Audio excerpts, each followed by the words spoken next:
Reactor online. Sensor online. Weapons online. All systems nominal. Hello and welcome to today's Battletech review. Today we are going to be looking at a brand new machine out of Aus Liao, the WMS Maganac. Inspired, well, very inspired, let's say, by the OZ06 Leo from the Smoke Jaguar. It's basically a response to the design. Our friends in Aus Liao imported, let's say, they poached a few scientists that were working for Operation Zeta, which designed those original Leos and those mechs for the Fidelis. Some of them went to Federated Suns. We talked about it last week. I wanted to talk about the Zaku from the Draconis Combine this week, but I've got more details on the Maganac now, especially since we acquired a few, let's say. It's the same basic design as your Leo. It's got a hand that can carry various weapons. Actually, two hands that can carry various weapons. It's a somewhat simpler design in many ways. The first big simplification of the design, if you look at the chassis, if you look at the jump jets, if you look at the armor, if you look at the communication and tracking system, and you're a little bit aware of what's going on and what's for sale, this thing is basically a Vindicator. Our friends at Ceres in Capella and a few other places in the Capellan Confederation have been selling defective Vindicator 7Ls to the Capellan Confederation. You can look at the Jaded Mandarin controversy. You can dig into it. I talked about it in my Vindicator video as well. Basically, a bunch of people at Ceres have been putting industrial mech chassis in what is supposed to be a reinforced chassis of Vindicators. So a few people got fired. A few people probably were fired from a cannon into the sun. And the Chancellor was not quite happy.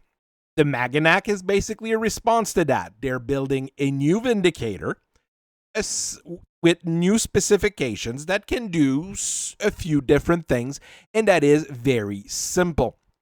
You've got a basic chassis, you've got basic jump jets, you've got basic just about everything, except for the cockpit, which is a small cockpit, but it's inspired by the Iron Sparrow from the Jade Falcon. It's basically hand on throttle and stick. You don't need to flip any switches. You don't need to manually control anything.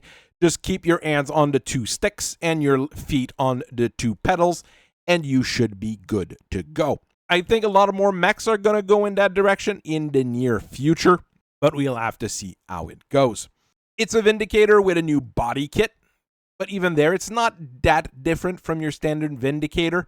The armor is laser reflective instead of standard plates, but I've heard that some of them are being built with standard plates because they do get into physical combat quite often, especially against those Leos. So laser reflective is not wonderful if that is going to happen. The other built-in equipment on it is a pair of 7.7 machine guns, one on each side of the torso. You can see it on that picture. Some of those designs here, they're hidden. They've got little flaps that can pop them out. They're very basic light machine guns to take care of infantry, and you've got half a ton of ammo in a case-protected bin, which is also going to protect the ammo bins for your other weapons that you're going to use. The engine's a light 225, similar to what they would want to put in the future Snake series Vindicators. You get a top speed of 86 kilometers per hour, which is the same as the Leo. It's a little bit slow for a medium mech, but it's faster than your standard Vindicator. So it's a trade-off. You get 5 jump jets to jump 150 meters, which is generally decent. But all of that is structural to the Maganac, while the Leo has some things that can be clipped in and out. This one here, a lot more stuff is built in except the stuff that goes on the arms. There's quite a few different things you can use. Here we've got one with an hatchet as an example. Here we've got one with the larger hatchet and a machine gun. So you've got, like most of those other things, a variety of weapons available. Let's see what we've got here. The first one that we were made aware of, and the first one that is probably being distributed, is the plasma rifle version. It's a simple plasma rifle with 2 tons of shooting foam, a Guardian ECM that can also be swapped in and out with a Beagle probe. Those there's a housing on each in the back of the mech that you can open on each side torso where you can slide in either an active probe or an ECM pod. You could even put the 2 in, but that would reduce either your amount of ammo or what equipment you're carrying. Here we've got a pretty basic one. Plasma rifle, 2 tons of ammo, a sword, and a shield. That's the one that we saw at the start.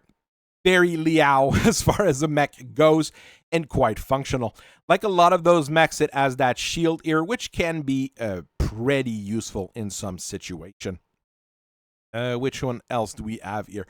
The basic rifle with a rotary AC2 and a sword on the other arm.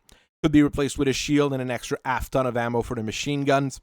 Or you can take out the Guardian ECM altogether and the sword, and you can start mounting other things, additional ammo slots for your rotary AC2. Rotary AC2 doesn't give you that much punch, and this is an inner sphere rotary AC2. It's a little bit less range, but I'm sure a version with a clan rotary AC2 would be doable. You get a little bit more range in that case. Probably depends on what is captured. Here is one that we've been made aware of by clans. Seafox, one with a TSEMP. It's also more of a electronic warfare weapon. It's got both of those suites on there, the Guardian and the Beagle. A TSEMP cannon to stun your enemy into submission, and a hatchet to beat them up. Very, very decent setup in this case. I actually quite like it. TSEMPs I'm not always a huge fan of. They do take a whole lot of room for what they do. But in this case, if you've got entire squads of those Maganacs, if you've got one of them with that weapon, it can be quite devastating. There is a shoulder-mounted missile rack that you can put on there. And the rack itself, you can equip it how you want, either as a 9-rack MML or a 7-rack MML. This one is the 9-rack MML version with 4 tons of ammo, 2 LRM, 2 SRM, but you could mix and match. You could put Thunders on there. You could put fast cams. You could put Inferno, 40 SRMs. You've got quite a bit of choice. It's regular missiles. This one, like I said, is the MML 9. There is a version with an MML 7 that's available. This one here has the hatchet and the shield. This one only has the shield.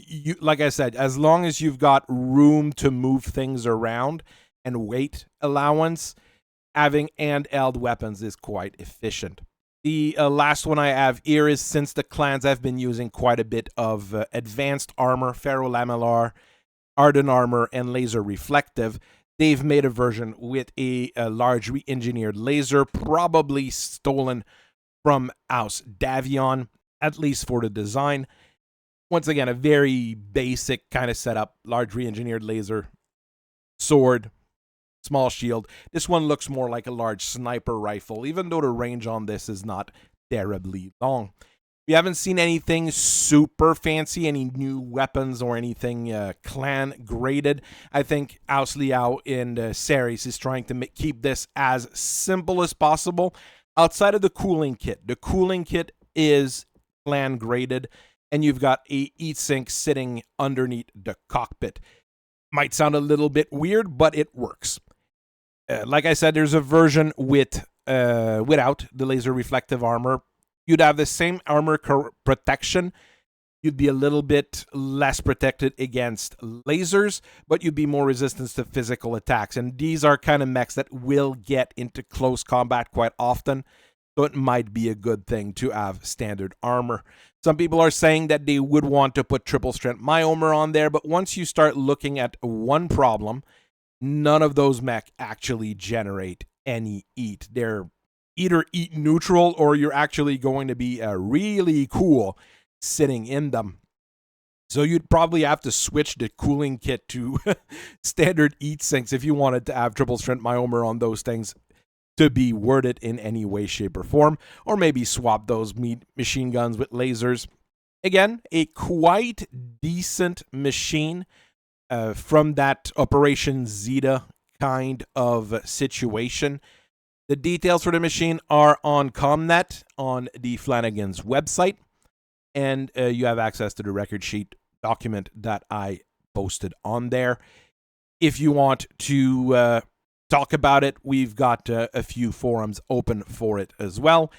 And if you've seen any new machines that you want to report, you can always join the Flanagan's Discourse and Comnet service, and we'll be happy to talk to you guys. So I hope you have a very nice rest of your day. I thank you for listening to me for so long, and I'll see you guys later. Bye-bye.